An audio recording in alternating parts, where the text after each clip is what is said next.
कल की वीडियो में मैंने आप लोगों को बताया यूपी पुलिस कांस्टेबल के री एग्ज़ाम के एक्सपेक्टेड कट ऑफ के बारे में।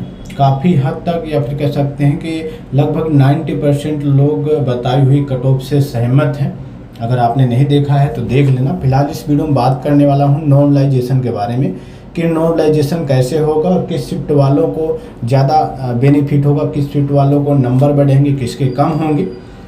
तो प्लीज़ आप लोग इस वीडियो को एंड तक ज़रूर देखना और प्लीज़ वीडियो को शेयर भी जरूर करना ताकि ज़्यादा से ज़्यादा लोगों तक पहुँचे। और वैसे इस समय बड़े बड़े धुरंधर तरह तरह के दावे तो कर ही रहे हैं, ठीक है। और चैनल को भी जरूर से जरूर सब्सक्राइब कर लो, साथ में नोटिफिकेशन बेल पे क्लिक कर लो ताकि जो भी अपडेट हो वीडियो आप लोगों तक टाइम पहुँचती रहे।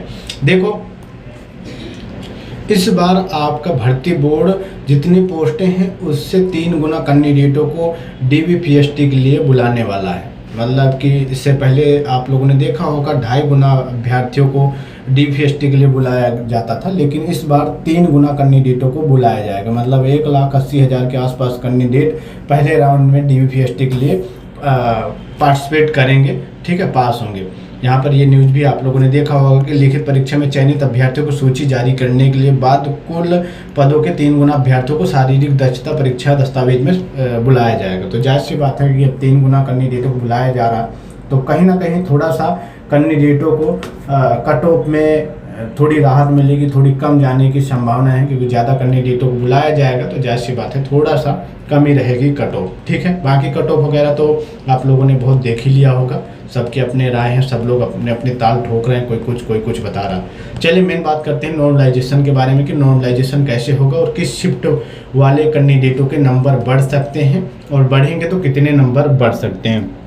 तो देखो, पहले थोड़ा नॉर्मलाइजेशन के बारे में बता देता हूँ। नॉर्मलाइजेशन नॉर्मली ऐसे होता है कि जैसे अगर 10 शिफ्टों में एग्जाम हुआ, 10 शिफ्ट में एग्जाम हुआ तो हर शिफ्ट का क्वेश्चन पेपर का लेवल एक जैसा रहना संभव नहीं है। हर शिफ्ट में क्वेश्चन लेवल का जो क्वेश्चन पेपर का लेवल है वो अलग अलग रहता है। किसी में हार्ड हो जाता है, किसी में इजी हो जाता है, किसी में मीडियम रहता है। तो इन सारी चीज़ों को एक जैसा एक समान एवरेज करने के लिए भर्ती बोर्ड नॉर्मलाइजेशन करता है।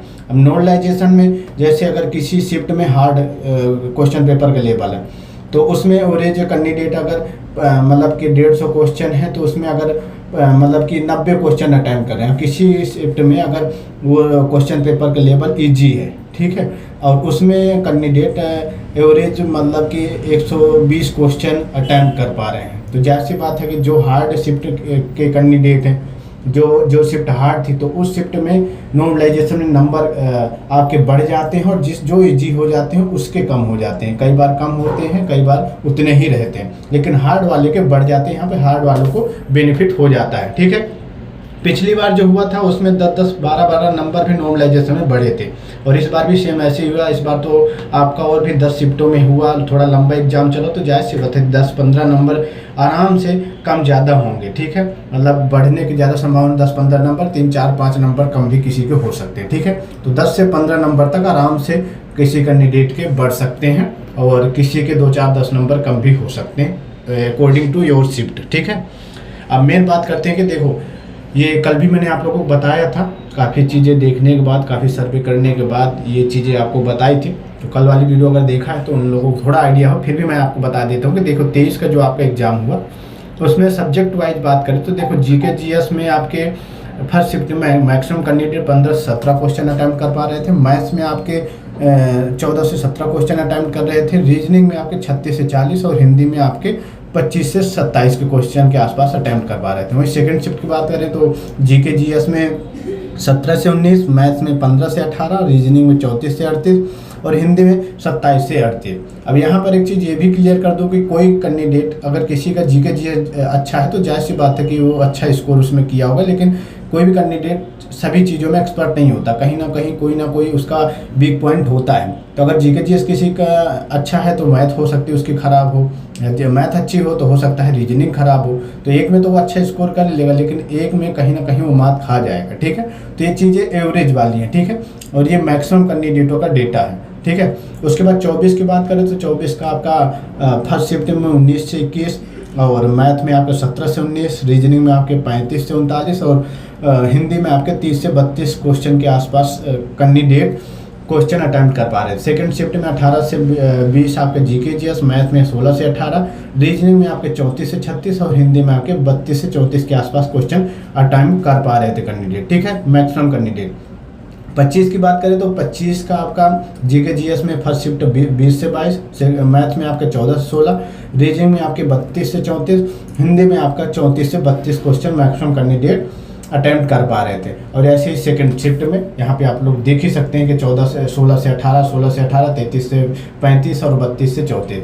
30 और 31 की बात करें तो 30 से 31 की थोड़ी सी शिफ्ट हार्ड मानी जा रही है। काफ़ी कैंडिडेट इसमें संघर्ष कर रहे थे, देखने को चीज़ें मिल रही थी।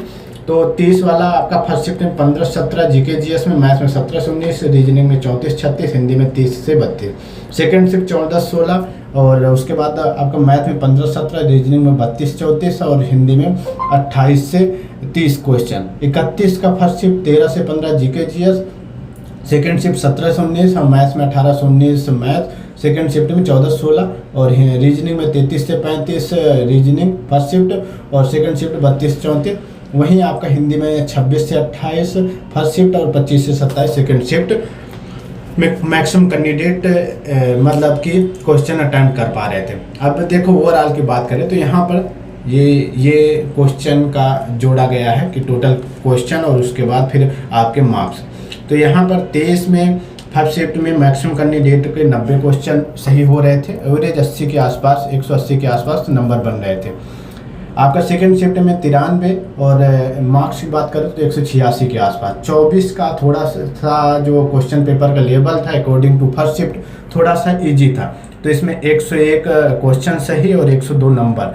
वहीं सेकंड शिफ्ट 100 और यहाँ पे 200 नंबर, ठीक है। 25 में फर्स्ट शिफ्ट 96 और सेकंड शिफ्ट 97, एवरेज नंबर आपके 192, 194 बन पा रहे थे। उसके बाद 30 और 31 में यहाँ पे देख सकते हैं कि एवरेज क्वेश्चन 96 और नंबर 192। 30 के सेकंड शिफ्ट 89 क्वेश्चन और 178 नंबर। 31 के फर्स्ट शिफ्ट 90 क्वेश्चन 180 नंबर।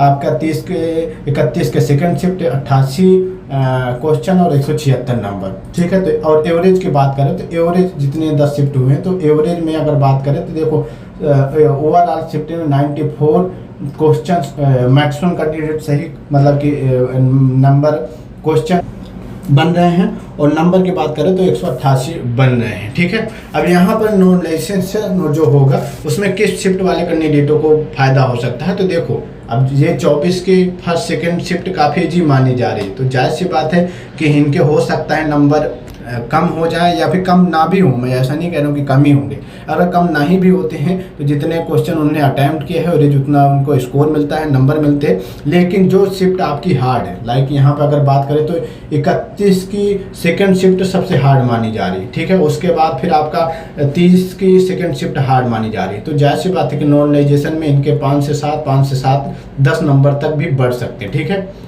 उसके बाद यहाँ पर आपका स्टार्टिंग में भी कैंडिडेटों का ठीक ठाक थे, मतलब इनकी कमी अगर बढ़ेंगे भी तो 1 2 3 नंबर ऐसे बढ़ सकते हैं, लेकिन इनके स्टेबल रह सकते हैं आपके 24 के फर्स्ट और सेकंड शिफ्ट में, ठीक है। तो जो शिफ्ट का क्वेश्चन पेपर का लेवल इजी था तो उसके नंबर आपके कम होने की संभावना है या फिर उतने ही रहने की संभावना है। लेकिन जो शिफ्ट हार्ड थे, लगा कि अगर आपका 31 के सेकंड शिफ्ट में हुआ है और आपके बन रहे 176 नंबर, तो आप परेशान मत हो, आपके नॉर्मलाइजेशन में आपको बेनिफिट होगा, ठीक है। और 5 से 7 नंबर 10 नंबर तक आपको नॉर्मलाइजेशन में नंबर देखने को मिलेंगे बढ़ते, ठीक है, क्योंकि ये पहले भी हुआ था। तो ये ओवरऑल अपने को मैंने आप लोगों को डेटा बता दिया है। बाकी इस समय बड़े बड़े धुरंधर लगे हुए हैं, सब लोग अपने अपने तरीके से चीज़ें बता रहे हैं। अगर आप लोग सहमत हो तो ज़रूर इस वीडियो को शेयर जरूर करना, ठीक है। दोबारा मैं आपको थोड़ा सा कट ऑफ के बारे में बता देता हूँ। अगर एवरेज ओवरऑल सेफ स्कोर के बारे में बात करता हूँ, अगर आप किसी भी शिफ्ट से कैंडिडेट हो, ठीक है, और अगर आपके 180 प्लस नंबर बन रहे हैं, यानी 90 के आसपास क्वेश्चन सही बन रहे हैं, तो बिल्कुल उम्मीदें हैं कि आप लोगों को फिजिकल के लिए बुलाया जाएगा, ठीक है। 90 क्वेश्चन बन रहे हैं, ठीक है, काट पीट के, ठीक है।